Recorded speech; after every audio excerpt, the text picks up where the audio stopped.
ஒருவர் தான் செய்கிற தொழில் மூலமாக ஃபேமஸ் ஆகக்கூடிய பிரபலமாகக்கூடிய ஒரு அமைப்பு யாருக்கு இருக்கும் அப்படின்னு பார்த்தீங்கன்னா, அவங்களுக்கு அவங்களுடைய ஜாதகத்தில் லக்னத்திலிருந்து எண்ணி 9ஆம் வீடு 10ஆம் வீடு அவங்களோட சூரியன் பார்வை இருக்கணும். 9ஆம் வீடுங்கிறது வந்து பாக்கியஸ்தானம்.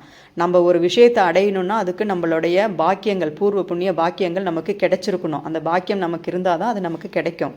அதனால் அந்த 9ஆம் அதிபதியோட சப்போர்ட் இருக்கணும். 10ஆம் இடம்ங்கிறது வந்து தொழில் ஸ்தானம், நம்ம செய்யக்கூடிய தொழில்.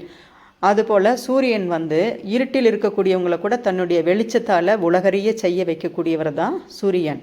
அப்போது 9ஆம் வீட்டில் உங்களுடைய 10ஆம் அதிபதி அமர்ந்து சூரியன் அவரை பார்த்தாலும் சரி, அல்லது 10ஆவது வீட்டில் உங்களுடைய 9ஆம் அதிபதி அமர்ந்து அவரை சூரியன் பார்த்தாலும் சரி, அல்லது 9, 10 அதிபதிகள் சேர்ந்து 9ஆம் வீட்டில் இருந்து அவரை சூரியன் பார்த்தாலும் சரி, அல்லது 9, 10 அதிபதிகள் சேர்ந்து 10ஆம் வீட்டில் இருந்து அவரை சூரியன் பார்த்தாலும் சரி, அல்லது 9ஆம் வீட்டு அதிபதியோடு 9ஆம் வீட்டில் 10ஆம் அதிபதி அமர்ந்து அவர் கூட சூரியன் சேர்ந்து அமர்ந்து இருந்தாலும் சரி, அல்லது 10ஆவது வீட்டில் 9ஆம் அதிபதியும் சூரியனும் சேர்ந்து இருந்தாலும் சரி, அல்லது காலபுருஷனுக்கு 9ஆம் வீடான தனுசுவில் உங்களுடைய தொழில் ஸ்தானாதிபதி 10ஆம் அதிபதி அமர்ந்து அவரை சூரியன் பார்த்தாலும் சரி, அல்லது சூரியன் சேர்ந்திருந்தாலும் சரி, அல்லது காலபுருஷனின் 10ஆவது வீட்டில் உங்கள் பாக்கியாதிபதி, ஏன்னா தொழிலுக்கு அவர் வந்துடுறாரு, அவரோட தொழில் வீட்டில் உங்களுடைய பாக்கியாதிபதியும் சூரியனும் சேர்ந்திருக்கணும், அல்லது சூரியன் பார்க்கணும்.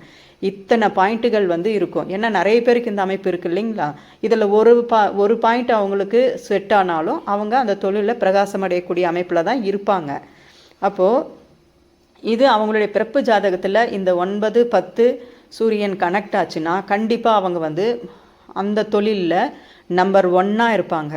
நம்பர் 1 இருந்து எல்லாருக்குமே தெரியக்கூடிய அளவுக்கு ஒரு நம்பர் 1 அந்த தொழிலில் அவங்க தான் பெருசு அப்படின்ற மாதிரி இருப்பாங்க. சிலருக்கு பார்த்திங்கன்னா ஒரு ஷார்ட் பீரியடில் மட்டும்தான் அவங்க இருப்பாங்க. ஒரு 5 வருஷம் 2 வருஷம் ஒரு சின்ன பீரியட் அளவுக்கு மட்டும்தான் இருக்கும். அதுக்கப்புறம் அவங்க தொழில் நடக்கும், ஆனால் அந்த அளவுக்கு ஃபேமஸ் இருக்காது. அடுத்து வேற ஒருத்தவங்க வந்துடுவாங்க.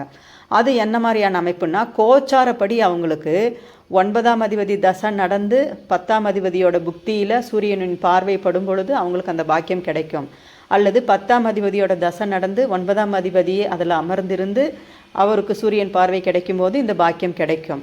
இதில் சூரியனுக்கு வந்து ஒரே ஒரு பார்வை தாங்க, 7ஆம் பார்வை மட்டும்தான். அதனால் சூரியன் கூட சேர்ந்திருக்கணும், அல்லது தன்னுடைய 7ஆம் பார்வையை அந்த கிரகங்களை பார்க்கணும்.